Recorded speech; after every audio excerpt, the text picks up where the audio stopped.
Obviously, it's going to be James with the garden. Oh, he is the gardener! He is the gardener! He was always the gardener! James and I headed out to the garden. It had been years since I had been in the small field. The gazebo was smaller than I remembered, but I had grown since I had last seen it.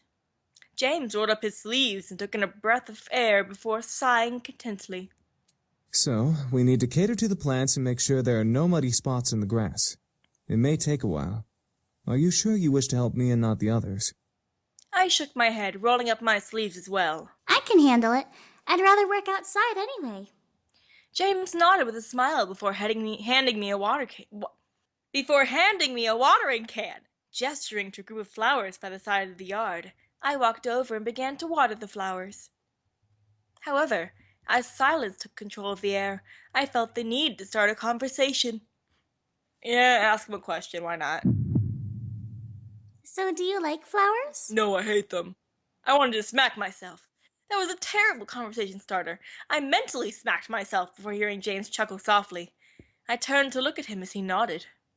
They have a wonderful aesthetic. Many people would think that flowers are simple and I rather hate this boring. hipster boy. I just want to shove him in the dumpster where he belongs. He'll find his... about flowers? What, like a special way to water them or something? You could say that. There are right and wrong ways to water flowers. Can you show me? James gave me a small smirk before walking over and standing behind me. I instantly blushed as he brought his arms underneath mine, guiding my watering can. The water gently I don't like what this is an analogy for. The water gently poured over the dirt, sinking into it and dissolving into the roots.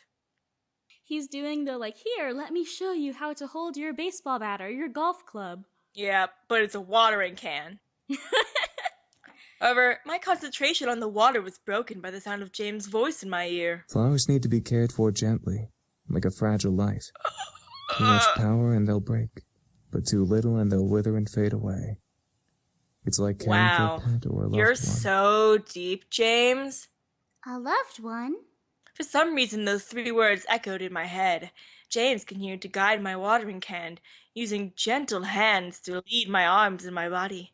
It was almost like a dance with a watering can. Eventually, he let go and stepped away from me. I turned to him as he simply smiled at me before returning to his work. I felt my face with my hand, feeling the extreme warmth before shaking my head and continuing to water the remaining plants. Really? That was it. The hour of the house party had arrived. In my mind, I kept double and triple checking the essentials for the party. Knowing my dad, he invited his business partners and the executives of the Anderson Company to show me off. I stood in front of my mirror in my room, staring at my form as a million thoughts ran through my mind. It was just a housewarming party, but at the same time, it wasn't! It was my chance to show my dad that I was better than his expectations. It was a chance for me to see my parents as a woman. Okay. It was my test to see if I was really ready to live on my own. Well, not truly alone. I had the incubi to thank.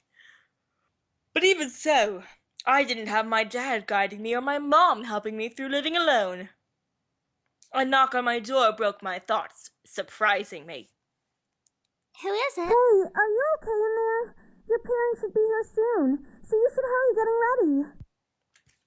Well, I'm ready, but... But what? I'm sure you look fine, Anderson. Just come on out. Okay. As soon as I opened the door to the hall, I watched as Naomi and Susie's faces turned from smiles to complete awestruck stares. What? Dude, you look hot. To be fair, she does. Yeah, you look Yes. amazing. Where did you get that dress? I've had it for a while now.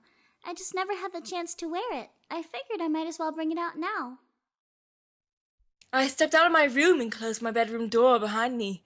As I walked down the hall to the grand lobby, the incubi stood waiting for me at the bottom, all dressed to the nines as proper servants. Question. Yes. Is Matthew still barefoot? Whoa. I hope so. They really know how to dress well, don't they? Yeah. I was slightly taken aback at how great the boys looked in uniform. Each had the poise of a perfect gentleman, even Sam. I slowly began to climb down the steps with Suzu and Naomi behind me. The boys watched as I descended the staircase one step at a time, like knights waiting for their princess. I could feel my face slightly flush, but I quickly shook my head to try and regain my thoughts. As I reached the last step, James offered his hand out to me and walked me down that final step, smiling. As beautiful as a princess, miss. Thank you. So, are you prepared for tonight? Not at all. Nope. I couldn't deny that I was nervous, but I had to try. The party was more than what it seemed, and I had done all that, but I could prepare for it. Now it was all up to fate! The other boys smiled assuringly at me, which made me feel a little better about everything. I looked at my phone and marked the time. Almost right on cue, the doorbell rang. I gulped. I could practically feel my dad's aura from behind the door.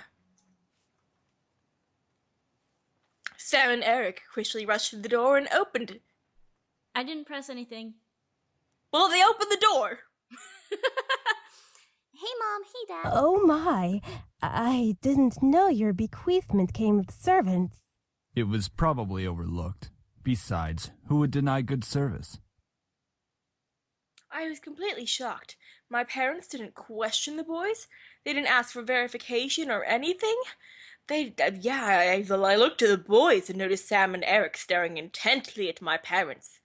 Were they using their powers on them? Yes. They had to be. There was no way they'd be okay with this otherwise. I guess the servants counted as belongings to the house. My mother quickly rushed to me and gave me a large hug. I hugged her back, inhaling her perfume. It had only been a couple of days, but living away from the ones who raised me was hard.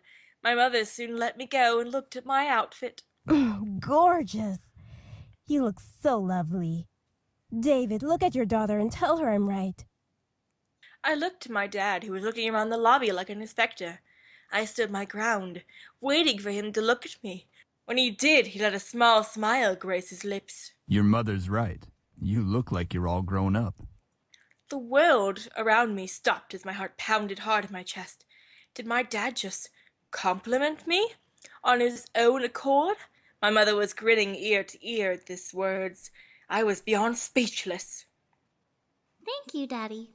However, his cold face quickly returned as he began to look around once again. I assume that you're ready, then, to impress the rest of the guests, correct? What do you mean? The entire board from Anderson Toys is coming tonight. Even the vice chairman's son will be coming. All of them will be measuring your potential. Thanks for the warning. My potential? To become CEO of the company. I knew it. Something was off about tonight, and now this party had become more than I anticipated. I gulped silently, but I nodded in response. I looked to the incubi, and they were continuing to be servants for my father's approval. I looked behind me and saw Naomi and Suzu raise their thumbs at me for encouragement. I drawed a small breath before feeling my body accept the situation. I felt a weight in my gut, but I had to hide it. As if time zoomed forward all of a sudden, the main hall of the lobby was full of guests. Men and women in formal or business attire showed up to meet me and see my new home. I didn't expect many to come, but I was once again surprised that night.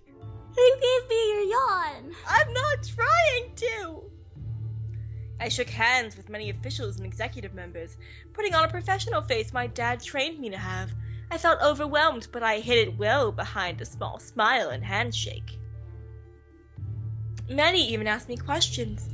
I tried my best to reply as maturely as possible. I had to remember to say what they want to hear, not what you want to say. So, how do you feel living on your own at such a young age? I'm doing my best. I'm so sorry about your grandfather passing away. It really hit all of us hard. Thank you for your condolences. Bye. Do you have college plans? College, I don't need that. There's a possibility. Shit. Yes, I do. Okay. I like that. I felt like the questions came up one after another. It was tough to answer some of them because they weren't about me.